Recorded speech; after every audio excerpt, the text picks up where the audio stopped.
नमस्कार दोस्तों, कैसे हैं आप सभी? आशा करती हूँ आप सब सकुशल होंगे और अपने स्वास्थ्य का अच्छे से ध्यान रख रहे होंगे। दोस्तों, जैसे कि आपको पता है कि अभी-अभी नवरात्रि गए हैं, दशहरा गया है और दिवाली आने वाली है, तो थोड़ा-सा कुछ सजेशन है मेरा आप सभी को। और मैं भी ये सब चीज़ें करने वाली हूँ क्योंकि आपको पता ही है कि दिवाली पर जो हम रोशनी और जो शोर शराबा देखते हैं वो बड़ा लुभावना होता है। हालांकि इस बार कोरोना काल होने की वजह से मुझे ऐसा लगता है कि हमें पटाखे जो हैं थोड़े कम चलाने चाहिए या फिर कम पॉल्यूशन वाले जो पटाखे हों उनको उनका लुत्फ़ उठाया जाए और ज़्यादा कुछ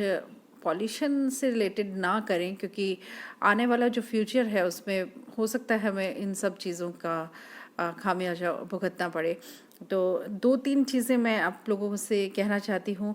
पहली चीज़ तो ये कि दिया जलाएँ। दिया जलाएँ यानी मिट्टी से बने दिए का जो एक ऑरा होता है वो बहुत ही अलग होता है और रोशनी जो उससे प्राप्त होती है, देखिए पॉल्यूशन फ्री और एनवायरनमेंट के लिए बहुत अच्छा होता है। दूसरा सबसे बड़ी चीज़ ये कि जो उसको बनाने वाला एक कारीगर होता है उसके लिए बहुत बहुत वैल्यू रखती है। दिया बनाने वाले जो कारीगर है, आपको पता ही है कि हम आजकल मटका वगैरह ये सब चीज़ें यूज़ नहीं करते हैं यूजुअली, क्योंकि मटके की जगह तो हमारे आरओ ने ले ली है। तो लेकिन जो ये सीज़न चल रहा है अभी कि सर्दी आने वाली है और गर्मी लगभग लगभग जाने वाली है, तो इस मौसम में मटके का पानी सबसे ज़्यादा अच्छा रहता है। टेम्परेट होता है, न्यूट्रल होता है और फ्रिज से हम अगर पीते हैं तो वो वैसे भी आपको पता ही है कि अभी इस वक्त ठंडा कुछ भी लेना सही नहीं है, क्योंकि गला ख़राब होगा और कोरोना का आमंत्रण हम हो सकता है उसको दे रहे हों किसी न किसी रूप में। कुल मिलाकर के बात इतनी है कि बिजली जो है उसका मिसयूज़ ना करें, क्योंकि अभी मैं रिसेंटली बाय रोड जयपुर आ रही थी बीकानेर से, तो मैंने एक चीज़ नोटिस की कि कई सारी शॉप्स ऐसी थी रास्ते में, मैंने देखा कि जहाँ पर पंखा चल रहा है, लाइट्स अनावश्यक रूप से चली हुई है, लेकिन वहाँ पर कई काउंटर पे भी कोई बंदा नहीं बैठा है। तो ये छोटी छोटी सी चीज़ें हैं जो हमें ध्यान रखनी चाहिए। अगर हम लोग नहीं हैं अवेलेबल तो लाइट वगैरह जो भी है उसको ऑफ़ करके रखें और जितनी ज़रूरत हो उतना ही उसका कंजप्शन करें, क्योंकि इन फ्यूचर ये बहुत सारी जो जितने भी अपने रिसोर्सेज हैं वो उनको सहेज के रखें, क्योंकि आप जानते ही हैं कि कितना प्रॉब्लम आने वाला है इन फ्यूचर, क्योंकि अपनी जो जनरेशन है, जो अपनी जनसंख्या है वो वृद्धि होते होते कहाँ चाइना को भी क्रॉस करने को हो रही है। और ऐसे में जब लोग ज़्यादा हो जाएंगे दुनिया में और देश में, तो उनके लिए उनकी जो एक इंफ्रास्ट्रक्चर है, इनकी ज़रूरत का सामान है, उनको मुहैया कराना बहुत बहुत मुश्किल हो जाएगा। तो ज़्यादा अच्छा ये रहेगा कि हम अपनी पीढ़ी के लिए कुछ चीज़ें सहेज के रखें, कुछ सामग्री जो है वो उनको प्रोवाइड जो करेंगे, जो हमारी आने वाली जनरेशन देखेगी कि देखिए हमारे जो पूर्वज थे उन्होंने हमारे लिए क्या क्या चीज़ें बटोर के रखी हैं। तो मैं ये चाहूँगी कि बिजली का कम आप यूज़ करें और जितनी ज़रूरत हो उतना ही चलाएं में। तो ये प्रिकॉशंस हैं जो हमें लेने हैं या लेते रहना चाहिए। दिवाली पर दिया ज़रूर जलाएं, क्योंकि दिया है तो दिवाली है और दोनों एक दूसरे के ऐसा लगता है पर्याय हैं, सिनोनिम्स हैं। तो दिया ज़रूर ख़रीदें और मैक्सिमम दिया जलाएं आप। और दूसरी चीज़ मैं ये कहना चाह रही थी कि हम लाइट्स, क्योंकि दिवाली जो है वो फेस्टिवल ऑफ लाइट्स है, तो जो लाइट का एक हम एक एनवायरनमेंट क्रिएट करते हैं दिवाली के दौरान, क्योंकि बहुत ही रंग बिरंगी तरह की अलग अलग तरह की लाइट्स रोशनी से सराबोर हो जाता है पूरा देश हमारा,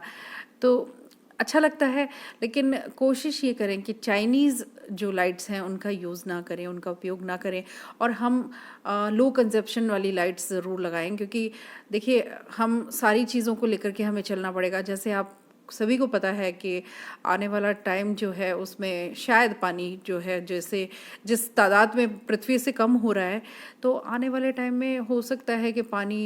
की जो किल्लत है हम सबको भी फेस करनी पड़े, जो कुछ एरियाज़ कर रहे हैं, क्योंकि ग्राउंड वाटर जो लेवल है वो कम होता जा रहा है, जो बहुत ही मेरे ख्याल से तो सबसे इम्पॉर्टेंट चीज़ है जिस पे हमें विचार करना चाहिए। दूसरी चीज़ है हमारा एनवायरनमेंट, जो कि आप जानते ही हैं कि जो ये ग्रीन हाउस इफ़ेक्ट हो रहा है, यानी जो पॉल्यूशन की वजह से जो क्लाइमेट चेंजेस हो रहे हैं, जो वेरिएशंस आते हैं, जब बारिश होनी चाहिए तब बारिश होती नहीं है, और जब बारिश नहीं होनी चाहिए उस वक्त होती है, और फसलों को कितना नुकसान होता है, हमारे किसान भाइयों को कितना नुकसान होता है, उनको नुकसान होता है तो पूरे देश को नुकसान होता है। ये सारी चीज़ें जो हैं को रिलेटेड है एक दूसरे से, तो हमें किसी का भी नुकसान नहीं करना है। तो ये छोटी छोटी चीज़ों को ध्यान रखना है। लाइट का कंजप्शन कम करें। अगर हम इलेक्ट्रिक लाइट लगा रहे हैं अपने घर के बाहर, तो सिर्फ वही जलने दीजिए, और बहुत ज़्यादा हैवी लाइट्स का उपयोग ना ही करें तो बेहतर होगा, क्योंकि इतना लाइट का बिजली का कंजप्शन हो जाता है। या फिर आप ऐसा करें कि कुछ पर्टिकुलर टाइम के लिए उसको जला के रखें, 1 डेढ़ 2 घंटे फिक्स कर दें तो ज़्यादा सही रहेगा, क्योंकि मतलब बिजली तो जनरेट हो जाती है, लेकिन जनरेशन जो है इसका जनरेशन कम है, कंजप्शन ज़्यादा है। तो आप खुद ही सोच लीजिए कि कितना सारा बैलेंस करके हमें चलना पड़ेगा, अगर हम फ्यूचर में अपने बच्चों को एक अच्छा एनवायरनमेंट, एक अच्छा देश, एक प्रोग्रेसिव माहौल देना चाहेंगे तो दूसरी चीज़ ये थी। और तीसरी बात ये थी कि लाइट, मैं आपको बताऊं, कल मैं ट्रैवल कर रही थी तो मैंने रास्ते में ये चीज़ नोट की, और मुझे लगा कि एक बार आकर के अगर यूट्यूब के ज़रिए से, हालांकि सबको पता है ये सब चीज़ें, ऐसा कुछ नहीं है कि मैं नई बात बता रही हूँ, लेकिन अगर हम एक दूसरे को कन्वे करते हैं, कई बार होता है हमारे दिमाग से कोई चीज़ निकल जाती है, अगर कोई कह देता है तो उसका कहने का जो तरीका होता है उससे बहुत फ़र्क पड़ता है। तो हम एक दूसरे को जागरूक करते रहेंगे कि इस दिवाली कोशिश करेंगे पटाखे कम चलाएं या ना ही चलाएं, और पॉल्यूशन कोशिश करेंगे कि ज़्यादा से ज़्यादा ना फैला पाएँ, और पॉल्यूशन कम ही करें, और दिए ज़रूर जलाएंगे, मिठाइयाँ बनाएंगे खूब खूब, और घर में बनी मिठाई का मज़ा ही कुछ और है। और आप देखेंगे हमारे यूट्यूब चैनल पर कितने सारे चैनल्स जो खुल गए हैं इस लॉकडाउन के लिए, सबकी प्रतिभा इन्हेंस हो रही है, और आप लोग वहाँ से कुछ भी, किसी भी तरह की रेसिपी आप चाहते हैं कि हमें देखनी है, तो वो सब अवेलेबल है। तो सभी जितने भी यूट्यूबर्स हैं उनका साथ दें, उनको ज़्यादा से ज़्यादा देखें, लाइक करें, पसंद करें, और ये सब चीज़ें हैं। और आप लोगों को मेरी तरफ से एक बार फिर से happy Diwali. Thank you so much.